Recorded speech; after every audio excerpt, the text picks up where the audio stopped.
പിന്നെ നമ്മുടെ കൊറോണ ടൈമിൽ എന്ന് പറഞ്ഞു കഴിഞ്ഞാൽ ഇതൊരു എന്താ പറയാ ഒരു ക്യാരൻ ബോൾ ഇവന്റ് പോലെയാണ് മിക്ക നമ്മളെ ആൾക്കാർക്കൊക്കെ ഇപ്പോ ജനറേഷൻ ആൽഫക്കൊക്കെ അത് എൻജോയ് ചെയ്യാൻ പറ്റില്ലെന്ന് അറിയില്ല. പക്ഷെ ജെൻസി അല്ല അതിന്റെ മുകളിലേക്കൊക്കെ ഉള്ള ജനറേഷൻസിന് ഒരു ക്യാരൻ ബോൾ ഇവന്റ് പോലെയല്ലേ.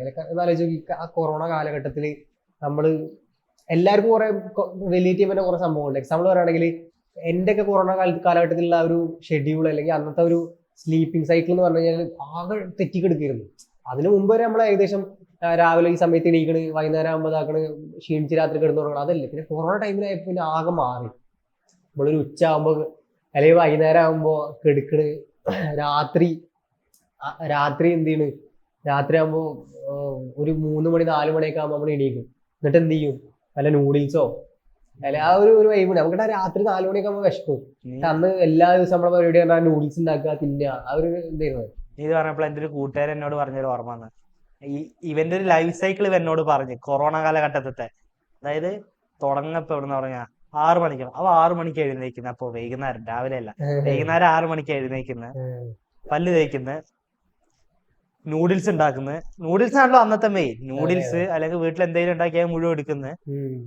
എന്തെങ്കിലും ആനിമോ മൂവി എന്തെങ്കിലും വെക്കുന്നു, 1 മണിക്കൂർ ഇന്ന് തിന്നുന്നു, 1.5 മണിക്കൂർ തിന്നുന്നു.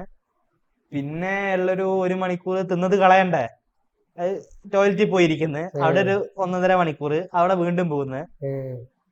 പിന്നെ അങ്ങ് ഇരിക്കും ഫോൺ ഫുൾ ചാർജ് ആയിട്ട് ഗെയിം. ഏത് കോൾ ഓഫ് ഡ്യൂട്ടി. ആദ്യം ഇരുന്ന് രാവിലെ വരെ കളി പറയാം, 1000 കളി. അതായത് ഇപ്പൊ വീട്ടിലെ അമ്മ വിളിച്ചാലോ അച്ഛൻ വിളിച്ചാലോ ഒന്നും അറിയില്ല. അമ്മാതിരി കളി പറയും, വാതിലടിച്ചിരുന്ന ഒരേ കളി. ഒരു 7-8 മണി വരെ രാവിലെ കളി. രാവിലെ വരെ രാവിലെ വരെ. ഒരു 9 മണിയാകുമ്പോ കടന്നുറങ്ങും.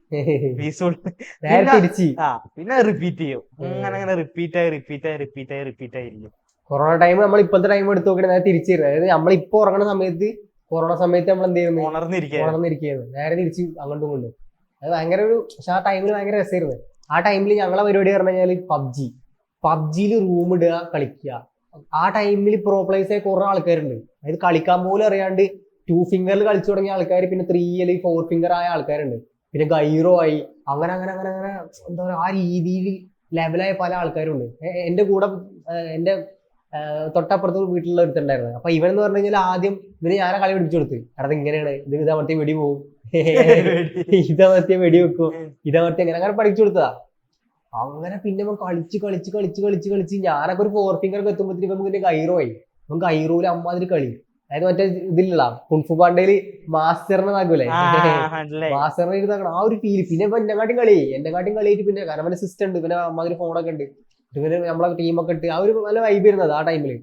എത്ര ടീമേരെന്ന് അറിയാം. എപ്പൊ കളിക്കുമ്പോൾ മലയാളികള്. കുറച്ച് കഴിഞ്ഞപ്പോ പിന്നെ പബ്ജി ബാൻ ചെയ്ത്. ഏറ്റവും വലിയ പറഞ്ഞ ഇല്ലാത്ത ഒരുപാട് ഫ്രണ്ട്സിനെ കിട്ടിയത്. അതെ എത്രയോ ഫ്രണ്ട്സ് തൃശ്ശൂർ. ഇപ്പൊ നമ്മളെ തൃശ്ശൂരിൽ നിന്ന് കുറെ ഫ്രണ്ട്സ് ഉണ്ടായിരുന്നു എനിക്ക്. അങ്ങനെ കുറെ ഫ്രണ്ട്സുകൾ നമ്മളെ അറിയുന്നവര് കുറെ ഫ്രണ്ട്സ്, കുറെ ടീമുകള്, കുറെ സ്ട്രീമേഴ്സ് ആ ടൈമിൽ പൊങ്ങി വന്നു. കുറെ സ്ട്രീമേഴ്സ് സെറ്റ് ആയി ആ ടൈമില്. അതെ, ഗെയിമിങ്ങിലൂടെ എത്ര ആൾക്കാരാണ് അവിടെ പൈസ ഉണ്ടാക്കി ആ രീതിയിൽ.